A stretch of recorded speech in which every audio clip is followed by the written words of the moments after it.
नमस्कार दोस्तों, स्वागत है आपका आज के एपिसोड में। आज का जो हमारा टॉपिक है वो बेहद इंपॉर्टेंट है क्योंकि आज हम केवलादेव राष्ट्रीय उद्यान के बारे में बात करेंगे। लेकिन उससे पहले आपको बता दें कि आज का जो हमारा पूरा टॉपिक है वो जीएस पेपर 3 एनवायरमेंट से संबंधित है। तो सबसे पहले तो आपको यही बता दें कि हम ये जितने भी राष्ट्रीय उद्यान होते हैं, वन्य जीव अभ्यारण्य होते हैं, इसे क्यों कवर करते हैं। तो ये जो 3 स्क्रीनशॉट आप देख रहे हैं ये यूपीएससी 2020 के पीवाईक्यूज हैं, जिसमें कि आप देखेंगे कि पहला क्वेश्चन है निम्नलिखित में से कौन सा संरक्षित क्षेत्र कावेरी बेसिन में स्थित है।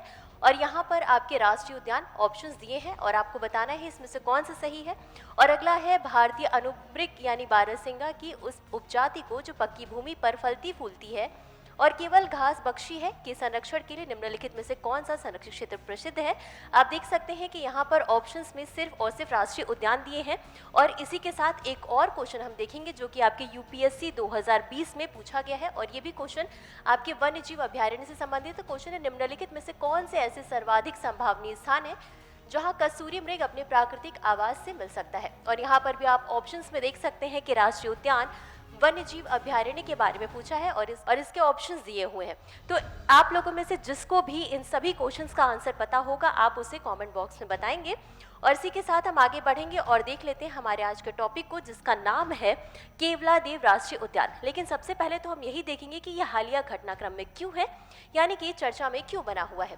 तो आप यहाँ पर देखेंगे कि 2024-25 के भारी मानसून के बाद हजारों प्रवासी पक्षी, जिनमें कि मुख्य रूप से सारस crane, pelican, patent stock, bar headed goose शामिल है, ये वापस यहाँ पर केवलादेव राष्ट्रीय उद्यान में वापस लौट गए हैं मानसून के बाद से।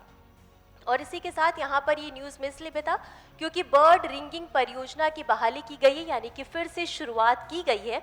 आपको बता दें कि ये जो परियोजना है वो 35 साल के बाद पुनः शुरू की गई है।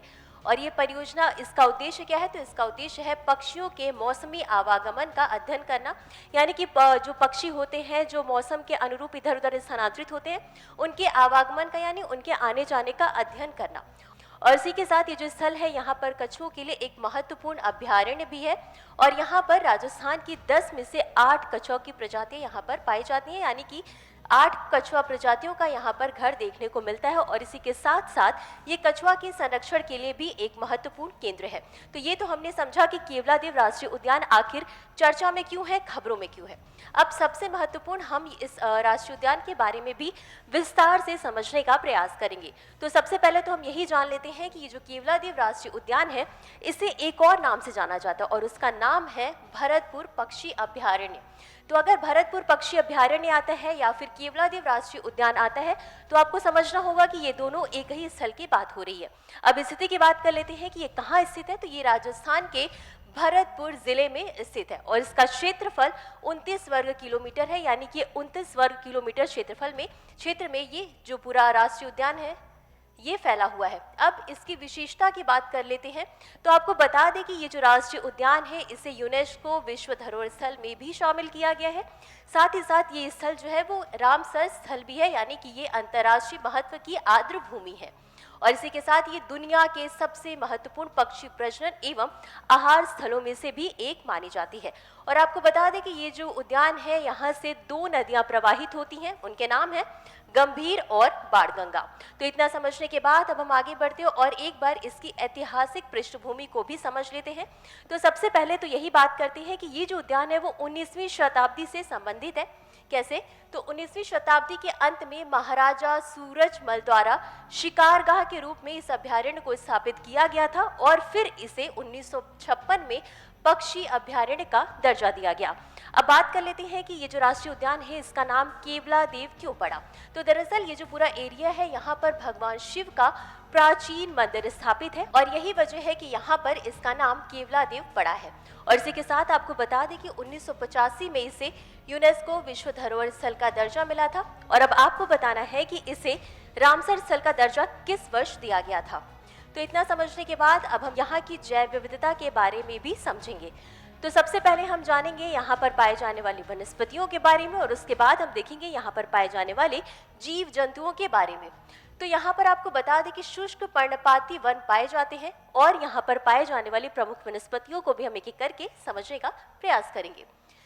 तो यहाँ पर जो पेड़ हैं उनमें मुख्य रूप से कदम, जामुन, बबूल, कंडी, बेर और कैर पाए जाते हैं। लेकिन यहाँ पर विशेष रूप से पीलू यानी कि साल्वाडोरा ओलियोइड्स और साल्वाडोरा पर्सिका पाए जाते हैं, जो कि खारे मिट्टी में अनुकूलित होते हैं, यानी खारे मिट्टी के अनुकूल होते हैं, वहां पर मुख्य रूप से उगते हैं। और इसी के साथ यहाँ पर दलदल और गीले घास के मैदान भी पाए जाते हैं।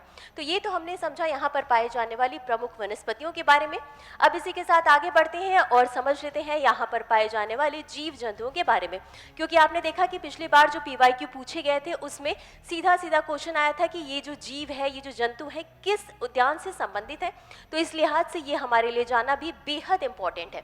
तो सबसे पहले तो हम पक्षी प्रजातियों की बात कर लेते हैं। तो यहाँ पर 360 से अधिक पक्षियों की प्रजातियां पाई जाती हैं। और इसी के साथ यहाँ पर शीतकालीन प्रवासी भी आते हैं, जिनमें कि मुख्य रूप से शामिल हैं gadwall, shoveler, common teal, tufted duck, pintail, white spoonbill, एशियाई ओपन बिल्ड स्टॉक और ओरिएंटल इबिस। और यहाँ इसी के साथ यहाँ पर कुछ दुर्लभ और संकटग्रस्त प्रजातियां भी पाई जाती हैं, जिसमें कि आपका शामिल है साइबेरियन क्रेन, और इसे अंतिम बार 2001 से 2 में देखा गया था।